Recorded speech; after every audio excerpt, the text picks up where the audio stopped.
BRS party के सरबराह व साबिक़ा chief minister KCR जनवरी 2025 से अवाम के बीच रहेंगे और हुकूमत के खिलाफ अपनी आवाज़ बुलंद करेंगे।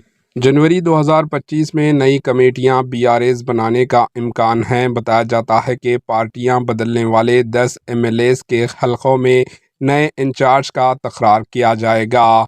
बीआरएस के नौजवान कारकुनों को तरजीह देने का बीआरएस पार्टी मंसूबा बना रही है। बता दें कि जनवरी 2025 में केसीआर अवाम के बीच रहते हुए हुकूमत की 6 गारंटीज जिस पर अमल नहीं किया गया उसके खिलाफ अपनी आवाज़ बुलंद करेंगे। Bureau report, HN news.